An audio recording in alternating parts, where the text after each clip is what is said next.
Welcome to The Craft. I'm your host, May Globus. This podcast is a collection of intimate conversations on artistry, mastery, and life with talented, passionately curious creatives and entrepreneurs. Most are dear friends, some are those I've admired from afar. I hope you enjoy these conversations, this exploration of the humanity that connects all of us, as much as I do having them. Thank you for being here and for listening. To know Dickson Li is to love him. A sales veteran in the skate and snowboard industries, he's represented a variety of major brands for over a decade. Obey Clothing, Taikan, Dragon, thirtytwo, and more.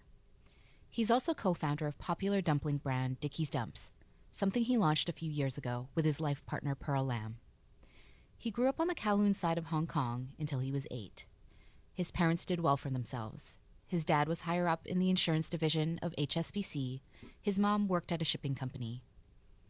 In 1990, they decided to move to Canada in order to give their sons the best education, and Dickson spent the first 2 years here in ESL school. As he assimilated into North American life and culture, he discovered roller hockey and then skateboarding after a group of older boys noticed him with a board one day and offered to teach him to skate. When he found snowboarding, his career took off. A work placement as a tech at Sport Check and volunteering for events on the local mountains allowed him to make and meet friends in the industry, landing himself jobs small and big at the Boardroom, Endeavor, and finally at NLA, where he's been for the past 12 years. In this conversation, we go into his life as a kid in Hong Kong, what it was like adjusting to a foreign culture in the 90s, his engaging story of how he became part of the skate and snow worlds, seeing people of color in the industry and what it meant to him, his passions for cooking and continually sharing and supporting Chinese culture. I dive into our shared love for space, aliens, astral projection, and other unexplainable phenomena, what he'd like to say to his friends and homies that gave him a chance along the way, and more. Please enjoy this fun and open conversation with one of my dearest friends, the loyal, caring, charismatic, genuine, and much beloved Dickson Li, who is one in a million.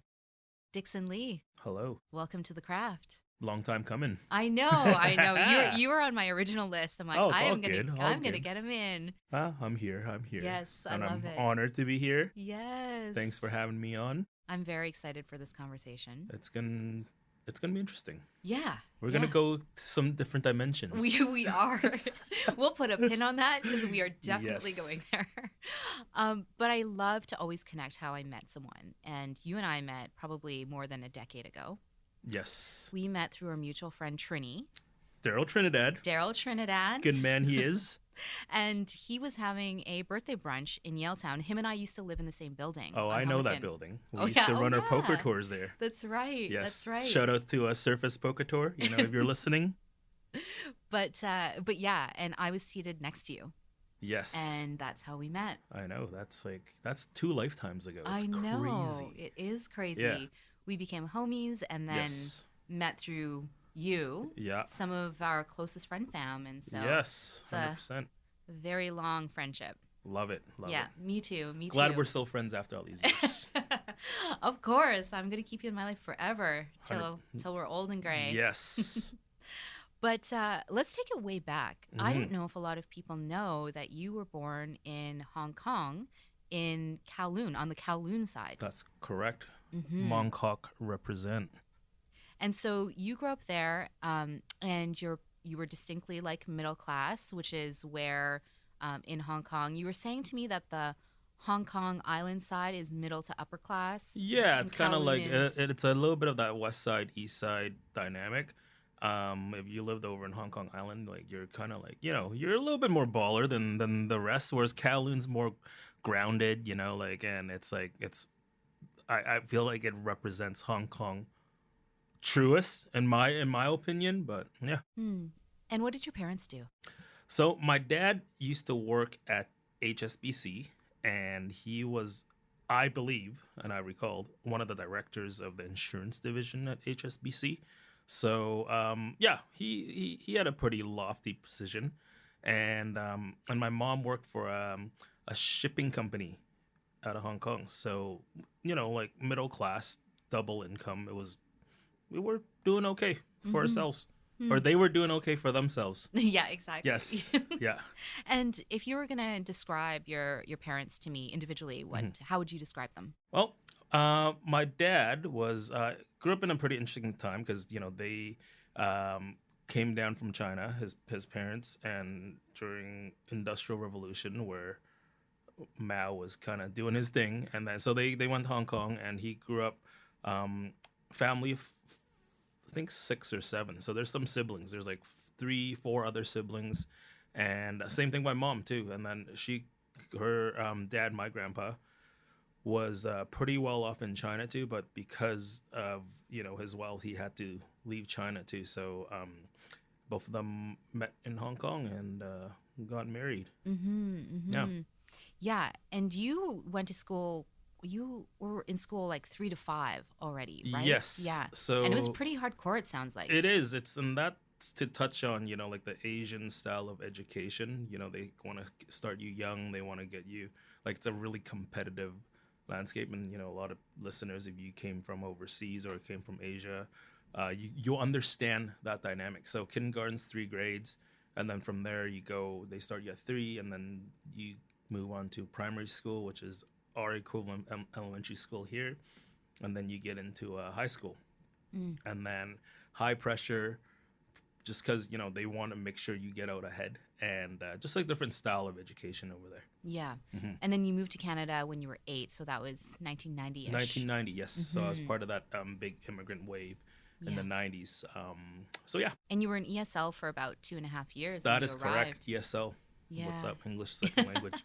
And to touch on that too a little bit, Hong Kong was a colony, and English was also the second language. So there's, I had some basis of English. I know the alphabets, I know the vocabulary, but speaking fluent, that's a completely different thing. So when we moved here, I was placed in ESL, but they also do a placement for other things to kind of like your math. But with math, like I was in grade 7 math, but my English speaking skill was probably like grade 1, grade 2, and this is heading in grade 4. So there's a few years of adjustment there. Oh, I bet. Yeah. And you had brought up the other day a really interesting term that I'd never heard before, astronauting. Can you Yes. explain a little bit more, like to listeners, what that means? Yeah, and a lot of the like the Hong Kong kids that came over that time frame can attest to that. Like when the whole family moved, usually one of two things happen: either the dad or the breadwinner stays behind in Hong Kong, keep making that money, and then send the wives and kids over, or the whole family moves over. So when the dad stays behind and the family moves here, that's kind of, it's like there's a term called astronauting in Cantonese, and that's basically what that was. And my parents made a very conscious decision to move here as a unit and not to break up the family, and I think that was a pretty serious decision they had to make. But in the end, I think they definitely made the right decision for that. Yeah. And it was based on education, right? They wanted you guys to. Yeah, like they want us to have, like a bit of a more diverse education, I guess, and they realize the high pressure of the Hong Kong education system isn't for us. And I'm glad that they made that move too, because it would have been very different if we stayed in Hong Kong. Like, and I've seen a lot of a lot of my friends that are in Hong Kong that went through it, and it's just different. It's like high pressure, very academic driven, and whereas here it's more like self development, creative, and I'm looking back, I'm kind of glad I got a little bit of both worlds. Right. Yeah. And your dad, HSBC didn't have a division here. No. So he ended up having to find a new job. That is correct. So did you, as a child, did you observe, was this hard for him to try to find a new job and make that transition from something he'd done for a long time? And, it sounds like he was pretty high ranking. And then having to find a new job, it's kind of, was it a sacrifice, do you think, on his? It was definitely a sacrifice on both my parents' end, because, right off the hop, it's a pay cut.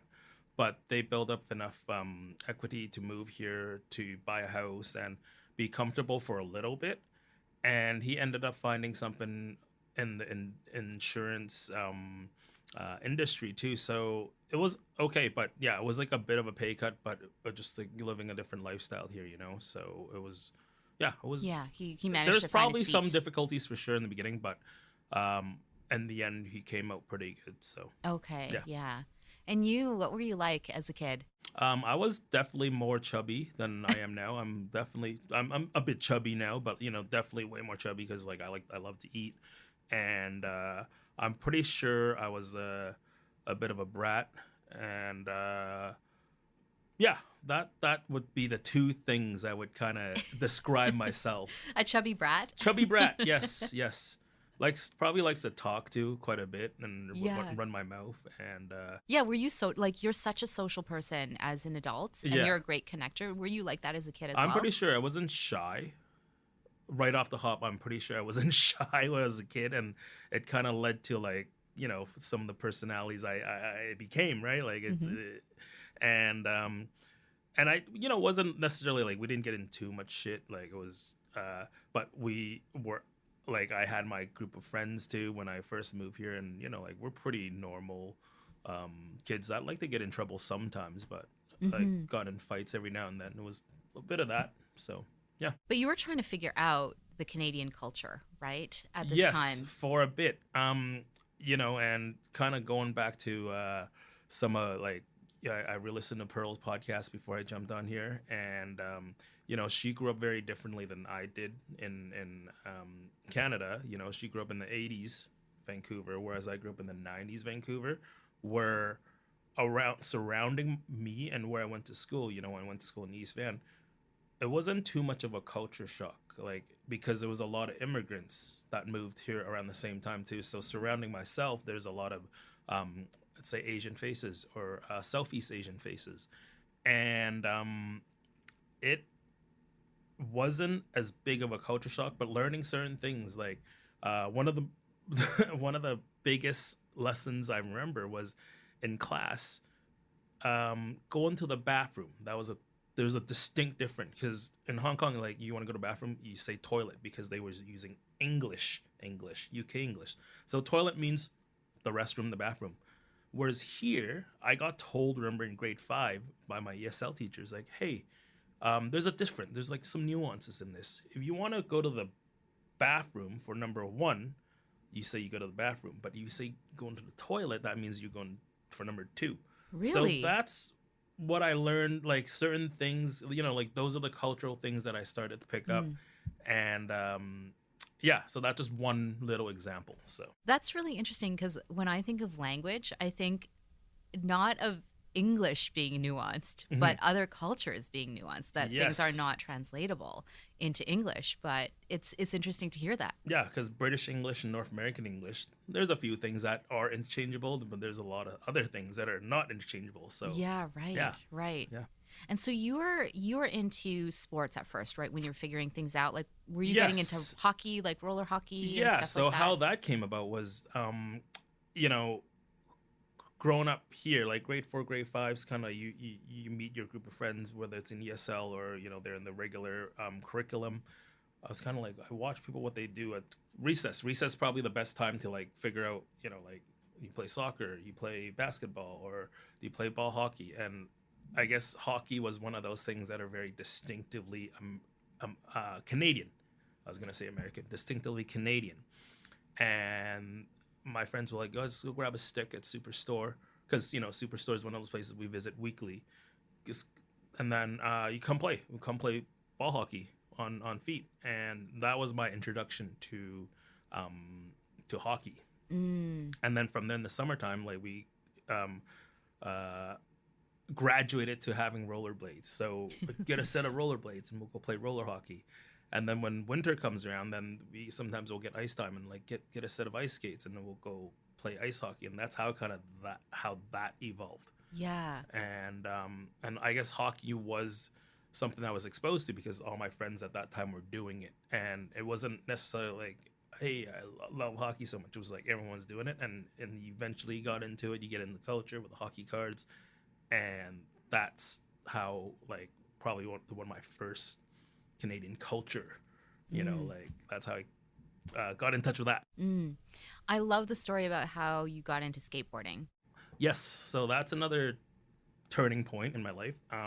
So grade 10, um, we moved further south. Like, we were living in South Vancouver. And one of my friends gave me a skateboard that he found. And he's like, I don't have anything to do with this. Like, you want it? And I'm like, okay, cool. So I brought it home. And at that time, there was a group of guys that was living at the end of the block. And those guys always been skateboarding, and they saw me holding a skateboard, like probably all weirdly, now we call it probably like a mall grip. Look it up if you don't know what a mall grip is. And they're like, "Hey, do you know how to use that thing?" I'm like, "No." Do you want to learn? I'm like, "Yeah, yes." I was not doing anything anyway, so, and that's how I kind of got in touch, and they started showing me like, this is how you push around, this is how you do an ollie, and then that whole world was very fascinating to me because these kids are, like, much older than I was. I was probably like 13, 14, 15 at the time, and these guys were like 19, 20, and they're living by themselves, and weekends of parties, and they'll take up the alley and skateboard. So that drawn me into that culture quite a bit, and that was my first taste for skateboarding. Mm-hmm. And then you eventually kind of moved into snowboarding as well. You found your passion for snowboarding. Yes. So the same friend that gave me the skateboard, he started snowboarding. He's like, "Hey, let's go snowboarding." And I was talking to some of the guys that were down the street too. They're like, "What do you guys do in the wintertime when it's all wet?" And then they're like, "Oh, we go snowboard too." So it was almost like a natural thing. And I had to beg my parents. This was one of those things like, "Hey, can I go learn how to snowboard, or can I go snowboard?" They're like, "No, you're gonna fall off the mountain." Typical Chinese parents, right? Typical Chinese parents is like, "Oh, you're gonna go up the hill." I'm like, "But you were fine with me skiing." So I think a little bit of that was, the rebellious nature at that time. Now just a thing that people do, but back in the day, like, you're skateboarding or snowboarding, it's a little bit of that counterculture. And I was at age like, "Oh, you don't want me to do this? I'm gonna go do this." There was a bit of that too, especially with the Asian parents, and then I ended up selling a bunch of my hockey gear and saving up a bunch of my allowances, and then kind of got a snowboard set up to learn. And also that winter too, there was I remember this distinctively. There was a program with the Vancouver Sun where they were offering like X amount of kids or to learn how to snowboard. If you're grade 9, grade 10, like, you qualify for this, and it was $45, including a lift ticket, and you get 5 lessons.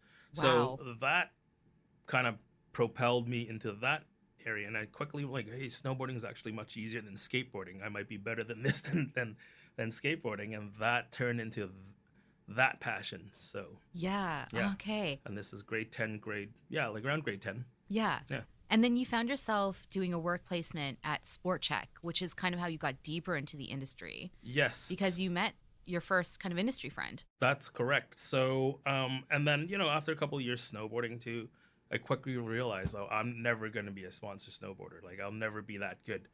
So in my mind, like, how can I weasel my way into this industry where I could at least get, discount on product or get some free stuff? And I started thinking or plotting a little bit subconsciously. And for high school in British Columbia, I don't know if they still do this. I think they do. Grade 11, grade 12, you need to rack up X amount of work experience hours.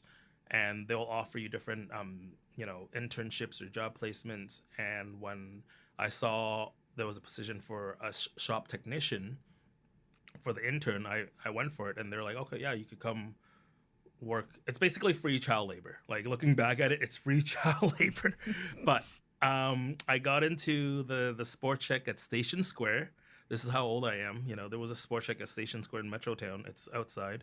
It was still called Hogarth's at that time, and I apprenticed as a shop tech because I get to work with snowboards, and then along with that too, like, I learned how to mount skis and sharpen skates and build bikes and string rackets, and that's where I also met one of my first reps.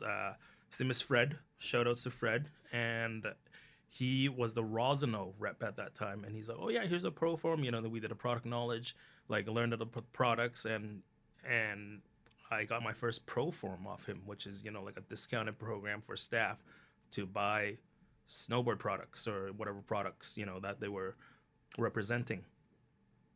And That's awesome. yeah. Yeah.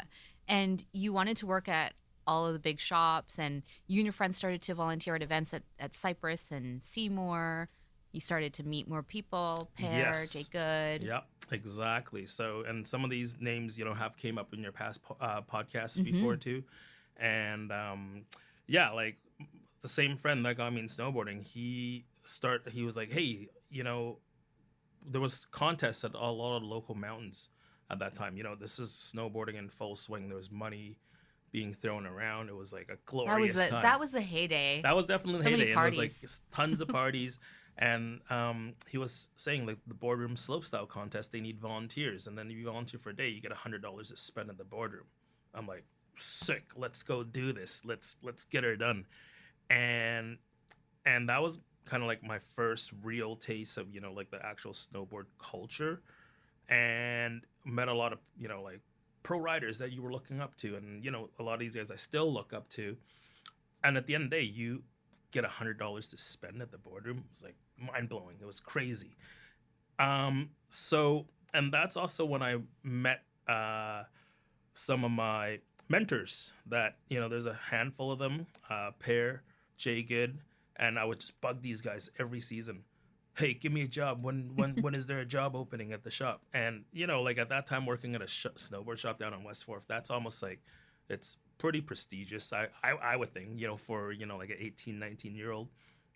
And it was funny too because I was listening to Bridget's podcast, and there's a lot of parallels. It was like constant nagging. Hey, like. And she was nagging Aaron, and I was nagging Pear and Jay Good. And it's like, hey, when's their job opening? Da-da.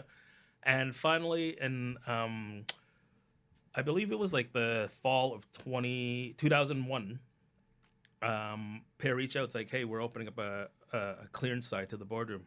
Would you like a job? And I'm like, yes. Quit Sport Check on the spot. No notice. I'm like, I'm gone. And that's how I started at the boardroom. That's 2001. Wow. Yeah. And then you ended up at Endeavor, no? Were you at Endeavor? Yeah. Endeavor was another turning point too. And as working at the snowboard shop, you meet a lot of reps too. So in the fall time, when all the new product comes out, a lot of the reps would come around to the shop and give product knowledges. And the founder of Endeavor, Max Janke, another great mentor / friend, he founded a snowboard company called Endeavor Snowboards.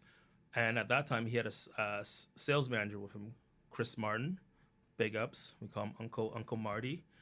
And it was just drawn to him because like this dude's like kind of funny. He's big, like he got a unibrow at that time, very distinctive dude. And he was just like, hey, everybody loved Uncle Marty. And I had a chat with him after, and we kind of hit it off. And the next season, long story short, he's like, hey, do you want to be a tech rep to represent Endeavor? You're still working in the shop full time, but like when we do our demos and when we do our trip, like we'll take you along. It's not going to be a paid position, but we're going to give you snowboards and the trips are paid for. I'm like, yeah, sick. This is great. You build all your friendships that way too, I right? build a lot of my friendships that way too, and just being on the road and looking back at it, like it's one of those probably cliche things to say, but like snowboarding gave me a lot, whether it's friends, life experience, some of the destinations that I've been to through snowboarding, through work. And I think the thing that I cherish the most is like some of the friendships that came out of it. And yeah, that's the early days. Yeah.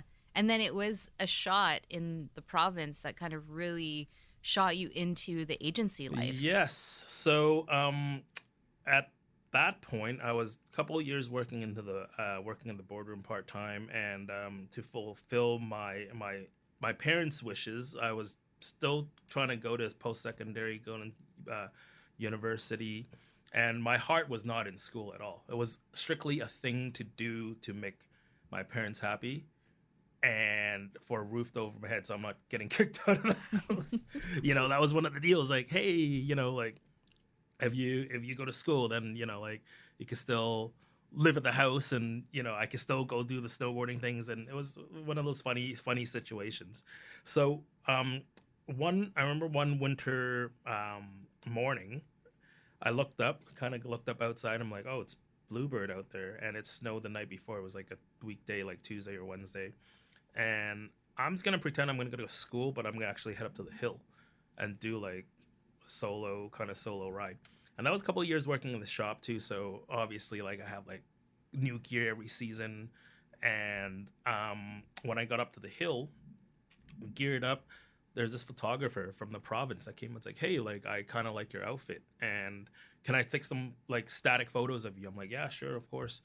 And at this point I was like dripped out in dub weather gear, and I got my 32 snowboard boots on. I got my like shiny like iris goggles, and it was just one of those times where, like, yeah, like of course you could take a photo of me. So he got some shots, and then we parted ways, and I was doing my thing. It was like a great morning, and then I was coming off Mystery. This is up at Seymour, Mystery chair, and cruising down one of the runs, and I saw this photographer just like crouch. He's taking action shots.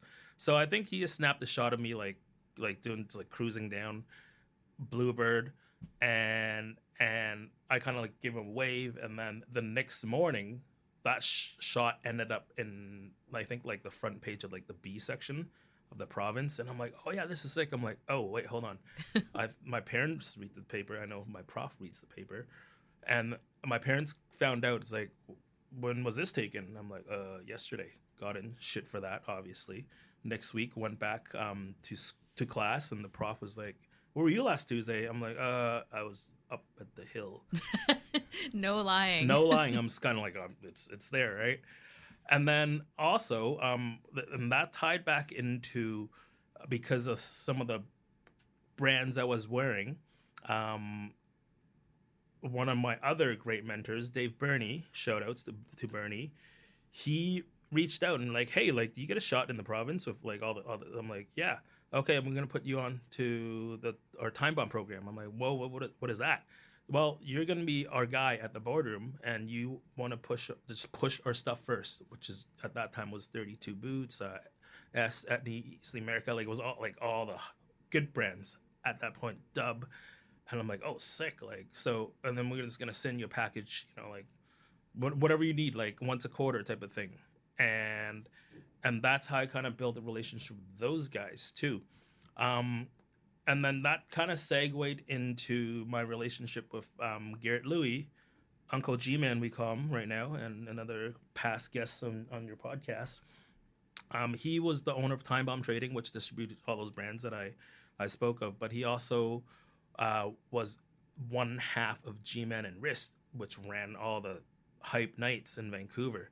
So, and that's how we kind of met too. He was like, hey, you want guest list for Wednesday nights at Grande? Like, it was take all the shop kids down there.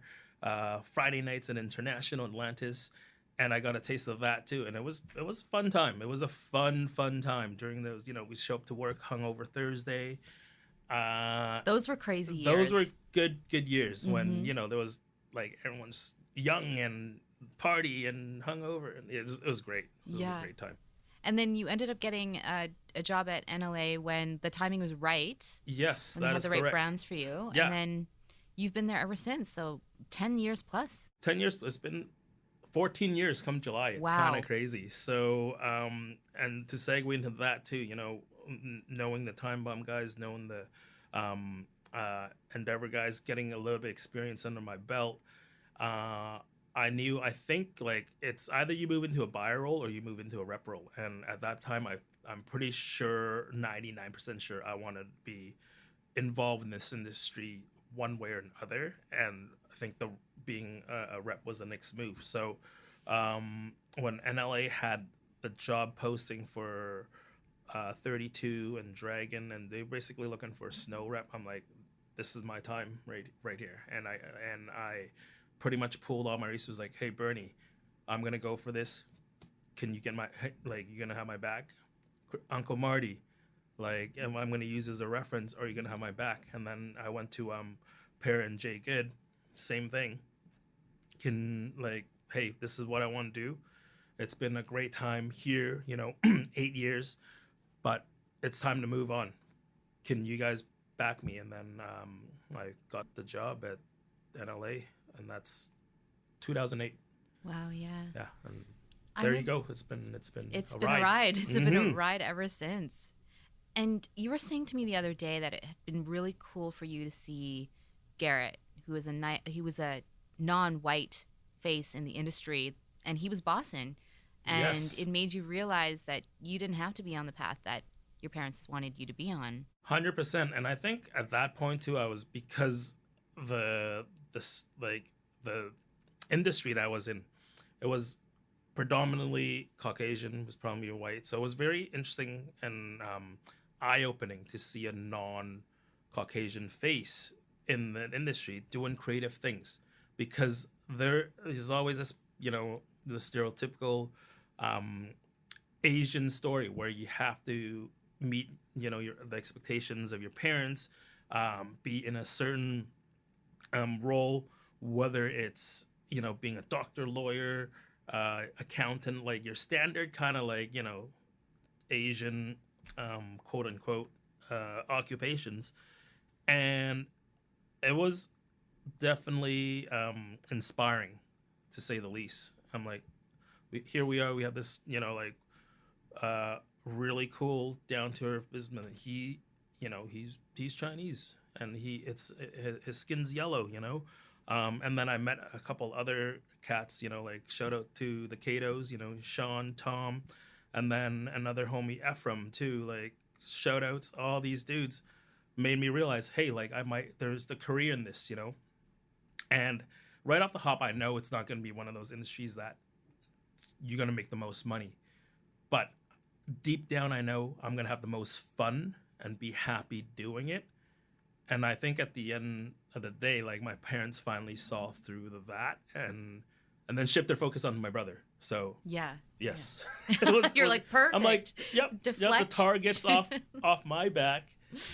And so yeah, it was like there's a couple of years where there's a bit of a struggling tension between like expectation of my parents and what I'm actually doing, because they actually didn't know what I was doing for the longest time. Like all they see me it's like, oh, you're going off to the mountains again? Oh, you're going traveling again?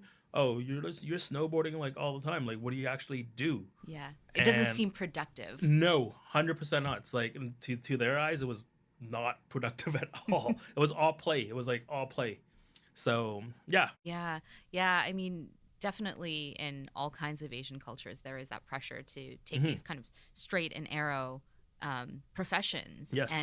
But you would hope at the end of the day that the happiness that you speak of and the joy and the fun that you have in the work that you do, that parents will eventually see that, because you would think at the end of the day that's what they would want for you, is your child to live a joyful life. 100%. And like looking back to, and like my parents actually were pretty mellow compared to some of my other friends' parents that I kind of know, and I'm like, oh man, like I had it pretty good. Yeah. And I remember distinctively, like probably 2 or 3 years in working with NLA, I brought them to the showroom, and they're like, oh, you actually have an office and you have a chair, and you're actually doing work, quote unquote, business right? cards. Like, yeah, business cards. Yeah, like the business cards I had. I'm like, here's my business card. So, and I could definitely see a bit of weight lifted off their shoulders, because they're like, okay, he's doing okay. He's not doing the best, but he's doing okay. And right. I think that's good. Yeah. Well, I want to take this conversation in a different direction, because this is what you do full time, but you also have another business on the side, Dicky's Dumps. Yes. But I want to go back to the genesis of all of that. Yes. People who know you, have been friends with you, or have had the privilege of having any of the meals you've cooked, know that you have this really big love for cooking. And my question is, where does that come from? And for you, is it more of a creative outlet type of thing, or do you think it's a way that you show love to others? It's a bit of both for sure. One of the things I didn't touch on our little pre-interview is I was a scout for the longest time, and it's not that I'm trying to hide it. Like, it's actually something that I'm pretty proud of looking back at it. Maybe not at the time, but now I'm like, oh, actually, I learned quite a bit from that. And I was always the one planning the meals and outdoor cooking.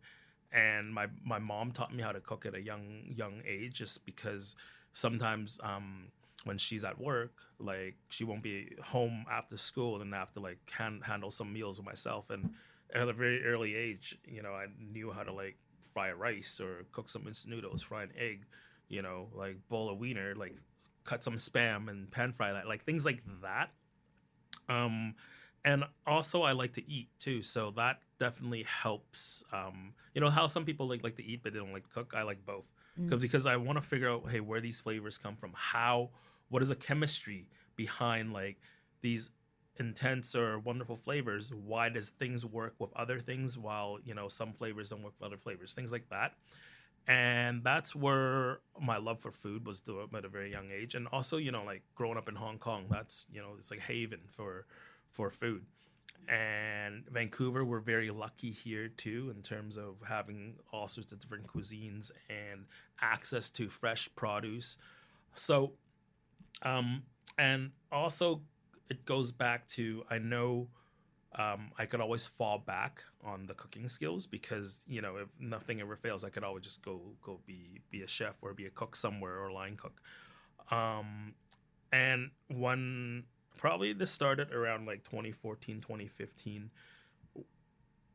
I started doing private catering gigs for like friends or like referral friends, and I would do them like 3 or 4 times a year, just to be something completely different from what I do in the day job. So yes, in a sense, it is a creative outlet for sure, and it's like it grounds me, and it almost kind of like, it's what's that word I'm looking for?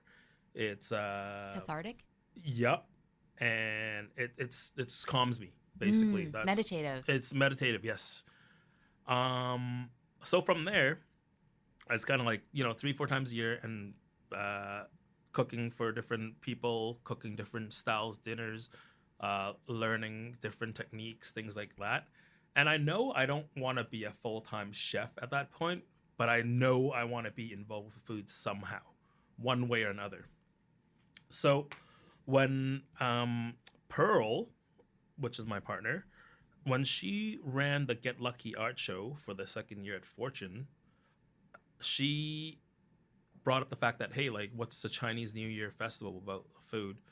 And I offered, like, hey, maybe we can make some dumplings and sell it at the bar super legally, like when the parade's happening, when the art show's going on. So we over the course of a couple of weekends, we made around like 1,200 dumplings, and the rest was history. Like, it sold out instantly, and that's how Dicky Dumps kind of started. Yeah, like the beginnings of it. Yeah, and then you guys were like, hey, this is an opportunity. 100%. And yep. Pearl, being the businesswoman that she is.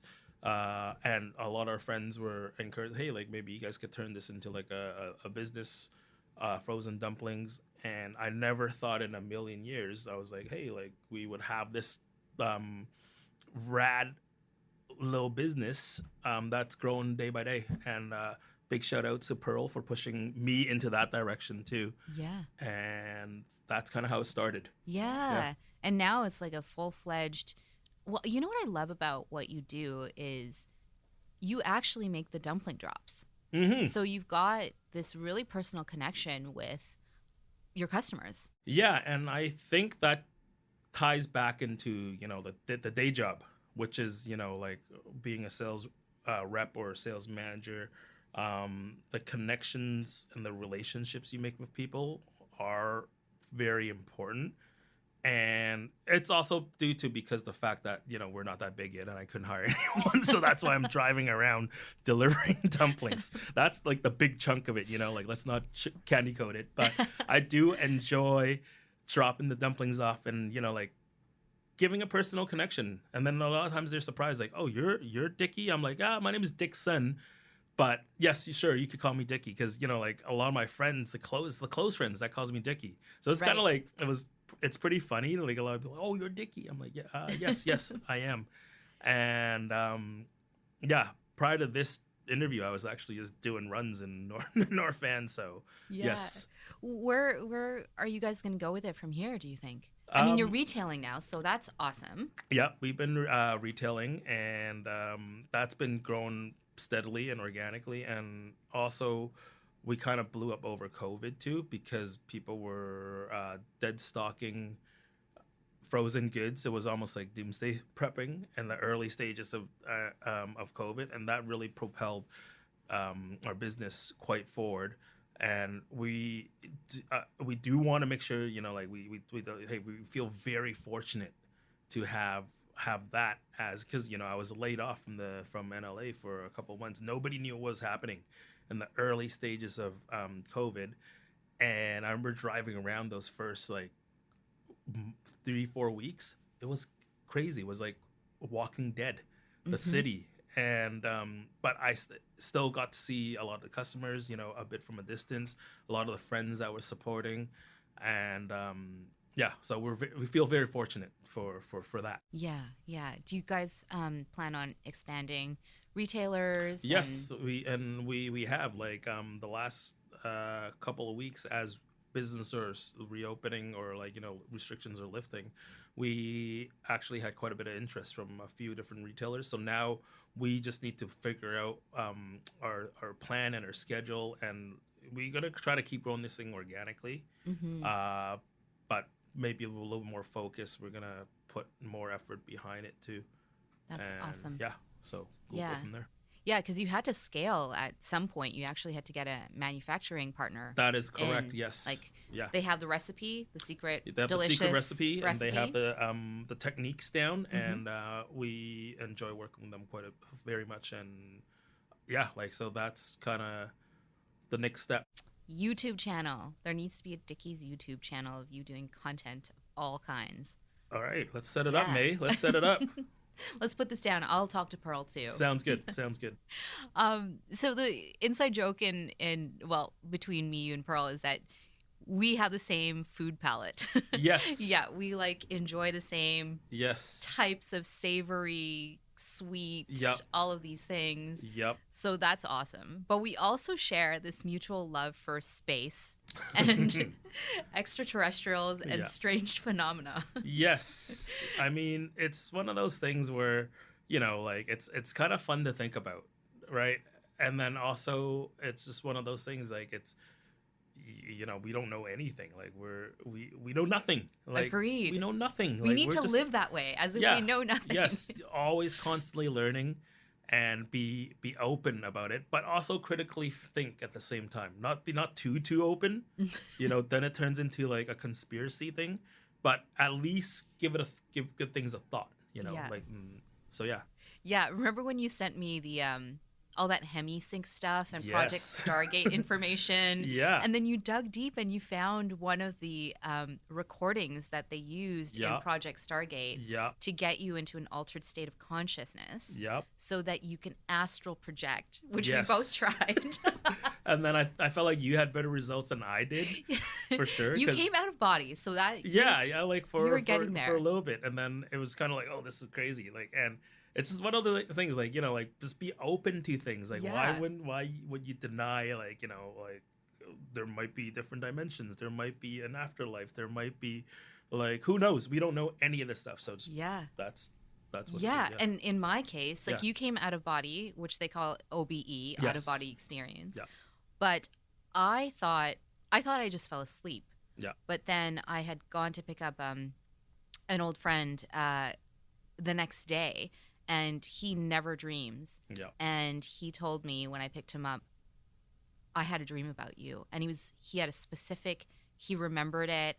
Yep. So we called you, well, and you were well, very delighted. what was that dream? You need to show your listeners, because it's a pretty awesome image if you think about it. Okay. So basically, in the dream, me and this person were standing on a cliff. Yeah. And I fell into the ocean. Yeah. And this friend was panicked, trying to find me, couldn't find me. Somehow found himself in a boat rowing to another mainland, still looking for me out in the ocean. And then he said in the distance he could see movement on the horizon, and that movement came closer and closer. And it ended up being me riding on the back of an orca whale, like looking really, really happy. How tight is that? How tight? That's like, it's amazing. Yeah, and this person just never dreams. So we like to say that I totally astral projected into his consciousness. 100%. Yeah. I would think so. And I do remember, like, I thought I fell asleep, but really what I did was I just gapped out. Yeah. And I was somewhere. Yes. So you went into another dimension. I did. And actually, a couple months ago, I was rabbit holing into, like, the 12 dimensions. Yes. And I'll have to send it to you, but there is this guy in India, young guy, probably in his mid-20s, like early 30s. Yeah.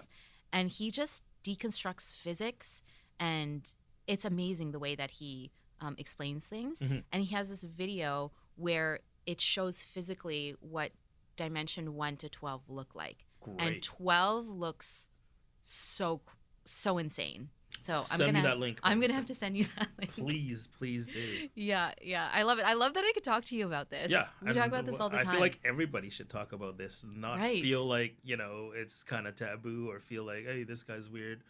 It's like it's fine. Like, it goes back to, like, we don't know so much. We only know like a fraction of what's out there right now. So I've had some really interesting conversations with friends about even the concept of time and what time really is, and maybe that time is actually not linear, but it's circular. Well, and then it goes back into quantum physics, and it goes back into, like, well, if quantum physics is real, then there's going to be other dimensions within this, and everything's interconnected. Yes. So anyone who's in the closet about these things and wants to talk to anyone about it, talk to May about it, and also talk to Dickson. Yes. We're here. It's a safe space. Yes. Open arms. We are open. Ears. Yes. We are open. But the Earth is not flat. Just throwing it in there. Yeah. Let's drive that home. Yeah. I'm probably gonna get some fighting words later after this podcast, but let's talk about it. Well, I want to bring this back to another thing. Yes. And a few years ago, your beloved partner, Pearl, who's also a close friend of mine, also a former guest, she was in a terrible biking accident. And it was a really fraught, almost like nearly life or death for her for the next 24 hours. Yep. And months of you supporting her recovery and obviously her community.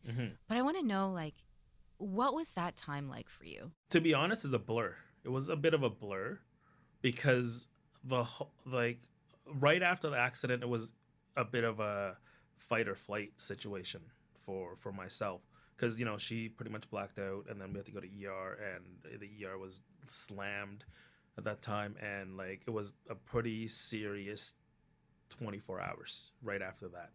And then she pulled through, and we knew there was like a long way to recovery.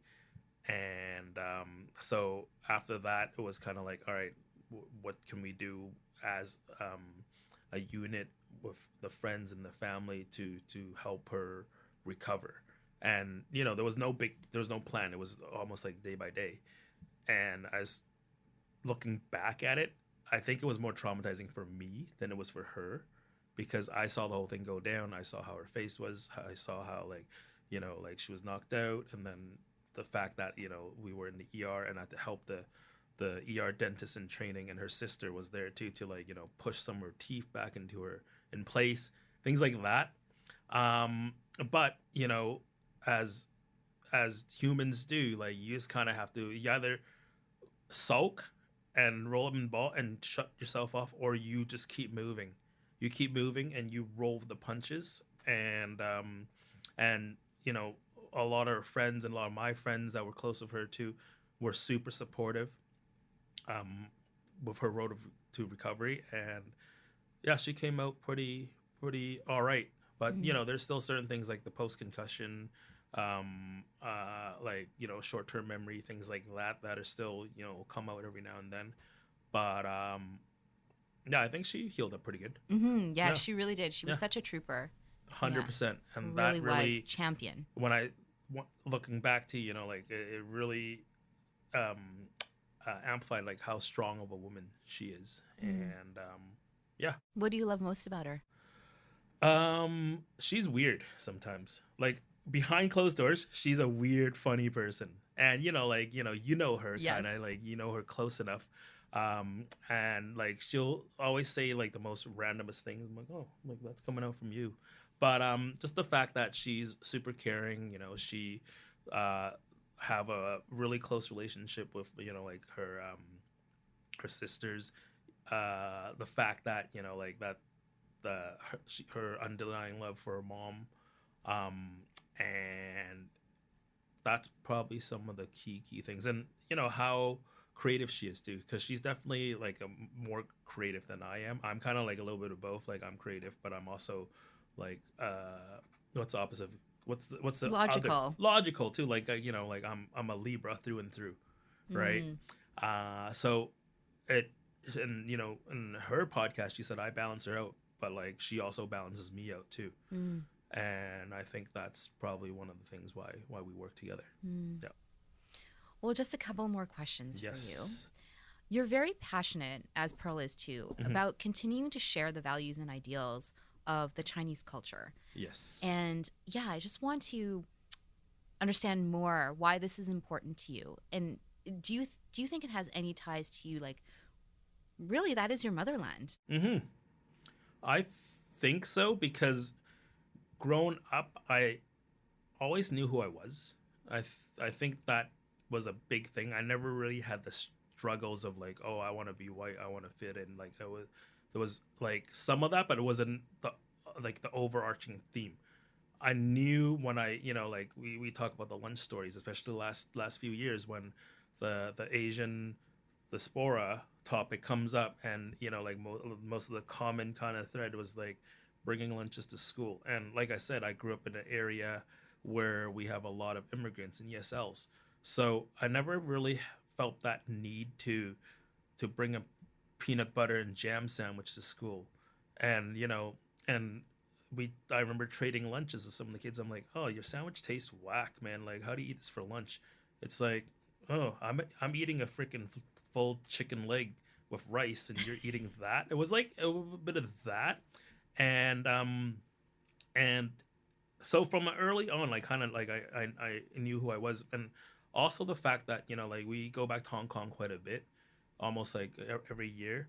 That really um solidified the fact that, hey, like, yes, this is part of me, but being Canadian is also the other part, and it can coexist. It doesn't have to be one overriding the other, right? Mm-hmm. So that really helped. Like I think those formative years going back to Hong Kong, like having the culture there, I'm like, why would I want to put one above the other? Mm. So, and then fast forward to present day, and seeing the last few years where especially with COVID, with the Asian hate thing, like all those things coming down, I do, like I guess subconsciously too, like we're not out to be like, hey, like rah rah rah, like Chinese culture. It wasn't a bit that. It was kind of like, hey, we also have a very diverse culture, or deep rooted entrenched Chinese culture locally too, in Vancouver. And seeing, like yes, we have Richmond, which is great, but seeing how Chinatown and the state that it was in, it kind of like struck a nerve, I guess. And and it was really refreshing seeing Pearl really trying to like push the Chinese culture to the forefront, or not, at least not push it, but like not lose it, and do what we can do, within our abilities to, hey, like whether it's helping out with like Chinatown events, or sending people down to some to Chinatown to like support some of the business down there. Like whatever small thing that we can do, we want to make sure that zone thrives, because Mm. like those, and there's definitely like a pretty vulnerable population down there too. um so yeah, I don't know if I kind of went too off No, grid, no, but I no. was, That's great. yeah, just kind of Yeah. going off my mind. And honestly, I've learned a lot from you guys as well. I can't remember the name of the film that we watched, but remember it was 5 different vignettes. Oh, yes, 10 years. Yes. Yes. And we watched that. Yep. And I just learned so much about the perspective, like the political perspective of people who live in Hong Kong, obviously told through this filmmaker's eyes. But I certainly learned a lot about the situation right now and where it comes from. Yep. And yeah, I highly encourage people to do that too. It's really important to watch foreign film, even if it's not your first language. 100%. I can't agree more with that, And I always see, like living in North America, like everyone almost like lives in a bubble, but go pay attention to foreign films, go pay attention to some of like, the foreign events, and it'll only benefit you more. Yeah. And always learn, like that's one of those things. So For always be learning, sure. so.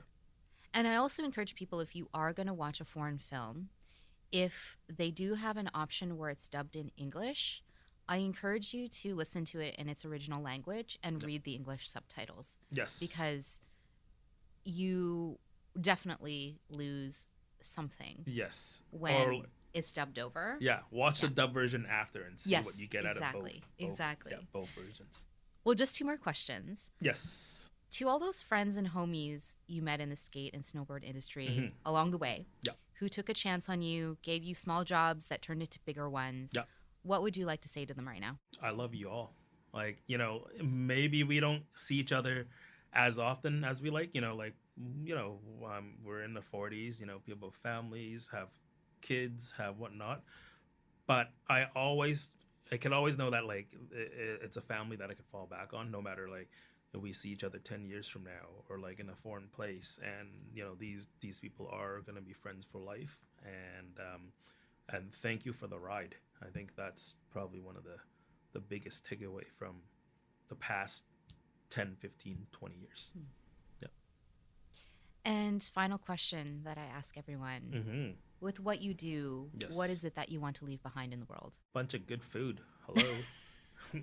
Bunch of good food, a bunch of laughs. I think that's all I really want, and it's one of those things I always tell Pearl jokingly. I'm like, if I ever, like get fired at this job or, like Dicky Zumps failed, I want to be a comedic actor. And then she would just kind of laugh at me, and so yeah, like, like I want to bring joy to people. Like, it's a cliche to think, but like, or to say, but through food and through laughs, just kind of like, we, me long enough that we never take ourselves too seriously. No. And as that's how life is short here. Like, live through it with some laughter, with some good friends, good company, good food, and that's pretty good. Like, right? Sounds like a good life. Sounds like a good life. Yeah. Well, Dickson Li, Uncle Dad, as we call you. I know. We call him Uncle Dad because he takes great care of us.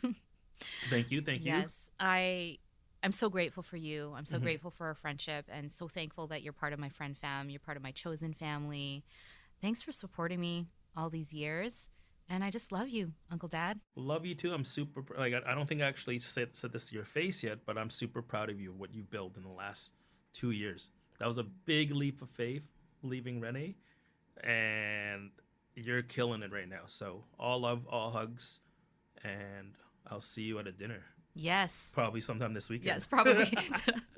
Probably right. this weekend. Yeah, probably sometime this weekend. Sure. Thanks, Dicky. Thanks, May. If you enjoyed that last conversation, be sure to check out more episodes of The Craft on Spotify and guest photo galleries on the website at wearethecraft.com.